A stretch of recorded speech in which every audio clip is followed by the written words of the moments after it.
What's up, guys? My name's Katai, and I got the shit scared out of me tonight. And the title of this video is absolutely accurate. I almost did get arrested tonight, and it was for something really stupid. And I don't mean stupid in the sense of what the act was, I mean stupid in the sense of, in general, of what it was. Because what happened was, on my way out to out of FIU, which is where I study at, I did an illegal U-turn at one of the corners, so because I just wanted to go home, and just as I was doing the U-turn, right in the middle of making my U-turn, I see a police officer right there and then at the corner, just approaching the corner. I was like, "Fuck! Maybe he'll let me go." I'm like, "What was I supposed to do? Make a U-turn in the middle of U-turn, make a right turn to make it the turn correct? It would look like a freaking S-turn. I can't do that. It look retarded. They'll think I'm drunk. They'll still pull me over."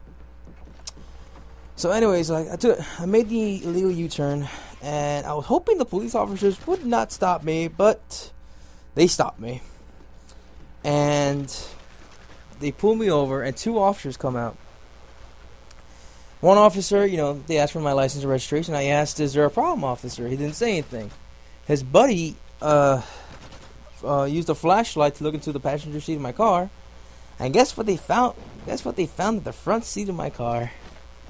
My katana, aka my Japanese samurai sword.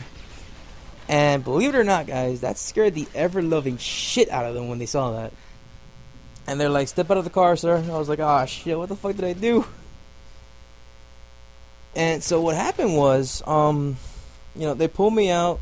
And they said, "What's with the sword?" I was like, "Oh, I'm a practicing martial artist. I have that sword at all times with me." And they tell me, "You can't bring weapons onto the campus because it's considered a felony." I was like, "What?" Like, "Yeah, it's a felony. You are probably gonna get arrested tonight." I was like, "What?" So they took me to the back of my car. They had me put my hands on the trunk of my vehicle, spread my legs, and they did a pat down. They pulled out my wallet and my cell phone, so I couldn't even communicate with my dad at that time.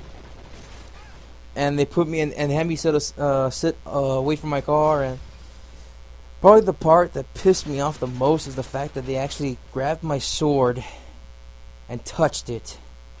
You never touch another man's sword. It's like touching his dick. That's the samurai code. You never. It's a sign of disrespect. You never let another man touch your sword. So right now my sword is pretty much filthy, and by the law of the samurai, I'm supposed to break it. But it's a really nice sword, so I'm not going to break it. I'm going to clean it up. I'm going to give it, the Katai cleaning, and I'm going to get interrupted. So, anyways, so they took my sword.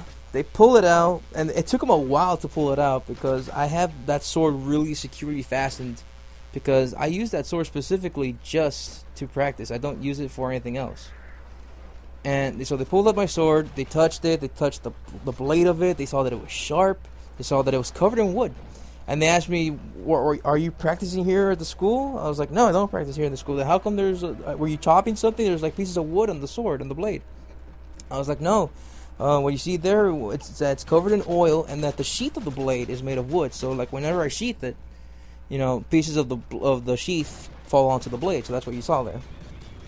And on top of that, they were asking me, what else did they ask me? If it was a replica, how much the sword was valued. It's a $70 sword, and so yeah, it's a replica. But it's my sword. It's what I used to practice with. But let me tell you something, bro. It went from 2 police officers to like 5 in like 10 minutes because people were freaking out that there was a fucking weapon on the campus, and it was freaking me out because they were fucking telling me that I could go to prison. Like, the guy was talking to me like I was guilty of all charges and I'm automatically gonna go to prison for years, and that scared the crap out of me, man. Like I would never have pictured myself ever to be in that situation where I'm like about to get arrested. It's insane. It's nuts. It's scary as fuck. But they looked at my background. They called me in, like, in the sense of, like, looking for my records. They saw my record was clean. I have no criminal record whatsoever, and luckily after tonight I still don't. I mean, the only record you'll ever find on my rap sheet, quote unquote, is like a speeding infraction and a car accident, and now freaking civil infraction with a U-turn. And so, you know, after like 10 or 15 minutes of them talking to themselves, and you know, after asking me all the questions, they came up to me and said, "You know what? Here's what we're gonna do. I want you to pay special attention because I want to be as clear as possible. We're still gonna give you the ticket for the U-turn, which was $179, which you have to pay now. You have the option of going to court, go to school, or pay it off.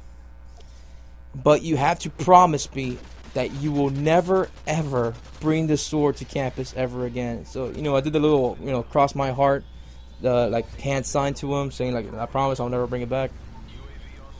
And they themselves put the sword in the trunk of my car, closed the trunk, and they said, "Go." And you know, luckily nothing happened. But dude, that was like probably the scariest experience I've ever had in my life. Like as of right now, like I never thought I would be on the receiving end of that. Never in my entire life. And then, you know, I go home. I explained to my dad what happened. He freaks out a little bit. I mean, he got a little upset. He scolded me, but like he didn't like yell at me to make me like feel even worse. Like I think he himself got a little scared too, knowing that his last son was being imprisoned. So he went. What's the word? He petted me, caressed me. And then Jeeves calls me up at midnight, and he's like, "You don't sound too happy." I'm like, "Dude, I almost got arrested." Am I supposed to sound ecstatic? I don't think so. Jeeves is listening to this live commentary. He says that he would be ecstatic. He'd be choking his chicken even and calling and screaming out bacon. He says that he'd be fapping with bacon strips. All right, guys, that's the end of this commentary. That's the end of this commentary. I don't know what video I posted up here because it's just like I'm doing something different this time. Usually when I do a commentary, I put a video up and I just like follow along to what the gameplay is going. But I did it backwards this time. When I record the commentary and then I'll pick up gameplay of whatever and I'll post it up here. So, anyways, guys, I survived the popo, the 5-0, whatchamacallits. I survived the police, and I pray to God I never have an incident like that again. I am out for the night. Good night, guys. Peace.